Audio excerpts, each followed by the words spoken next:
Il faut limiter cette consommation de viande rouge et de charcuterie. Et l'ANSES nous donne des chiffres en nous disant d'essayer de limiter à moins de 500 grammes par semaine la consommation de viande rouge et à moins de 25 grammes par jour la consommation de charcuterie. Alors disons tout de suite que quand on donne ces chiffres, ça ne veut pas dire qu'il est bien d'en consommer jusqu'à 500 grammes ou qu'il est C'est la bien de limite consommer. maximum. Voilà. Et c'est une limite qui tient compte d'une part des données scientifiques, mais également des habitudes des Françaises et des Français. Il n'y a pas lieu de mettre une telle restriction sur la consommation de volaille. Maintenant, on sait qu'en nutrition, tout est question d'équilibre et ce n'est pas parce que la volaille n'est pas mentionnée ici qu'il faut en consommer tous les jours, une à deux fois par jour. On reste sur une notion que de toute façon, ces protéines animales, donc apportées par viande, poisson ou œuf, si on veut en consommer, c'est une à deux fois par jour. Il n'y a pas lieu de consommer des protéines animales avec ces sources-là 2 fois par jour.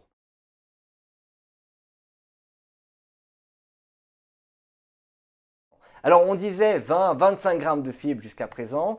En France, la moyenne, dans les dernières évaluations que je connaisse, c'est 18 grammes par jour. Aujourd'hui, l'ANSES propose un apport de 30 grammes de fibres par jour. On pense que ça joue un rôle vraiment fondamental pour la prévention des maladies chroniques. C'est 5 fruits et légumes, c'est-à-dire à peu près 400 grammes de fruits et légumes, mais avec une majorité de légumes. Parce que dans les légumes, vous avez beaucoup de fibres et vous avez relativement peu de sucre. Dans les fruits, vous avez des fibres et des micronutriments, mais vous avez quand même du sucre. Donc un excès d'apport de fruits peut être problématique chez certaines personnes à cause des apports en sucre.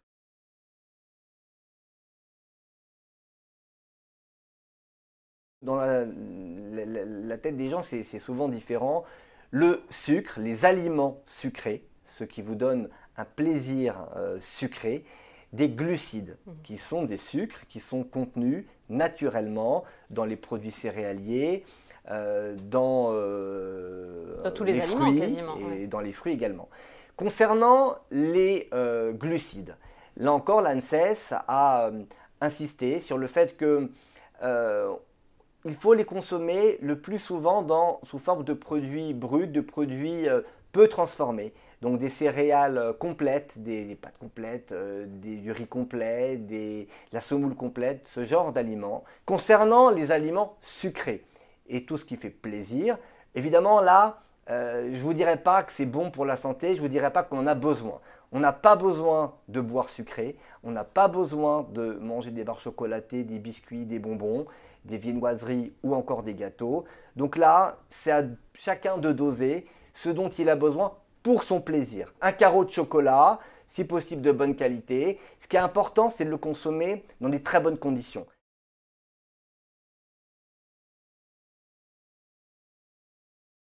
On est vraiment dans une tendance où on dit ne restreignons pas de manière trop importante les apports en matières grasses et on préfère réhabiliter un peu les matières grasses aux dépens des apports en glucides vers lesquels on avait un petit peu, on penchait un petit peu trop dans le passé.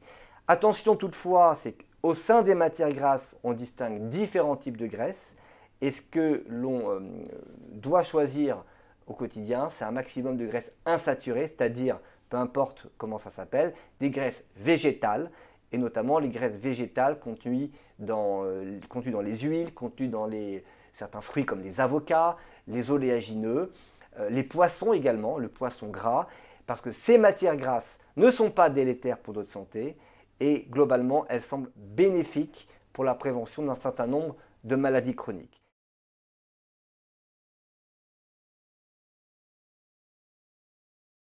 C'est de bouger au quotidien. Bouger au quotidien, ça veut dire ne pas s'économiser. Mais à ne pas confondre avec un deuxième conseil qui est d'avoir des activités physiques structurées, d'endurance que l'on peut quantifier. Et là, les choses sont très claires. On recommande 150 minutes d'exercice d'endurance, c'est-à-dire un exercice que vous pouvez tenir pendant une durée suffisante, avec une intensité qu'on appelle modérée, c'est-à-dire vous devez être à la limite de l'essoufflement. Et troisièmement, que ces exercices se fassent par tranche de 10 minutes. Et la troisième recommandation, qui émane également de l'OMS, également des sociétés savantes, c'est de faire des exercices de renforcement musculaire, donc de musculation, des grands groupes musculaires, abdominaux, fessiers, quadriceps. Et là, il faut essayer d'en faire à peu près 3 fois, si possible 4 fois par semaine.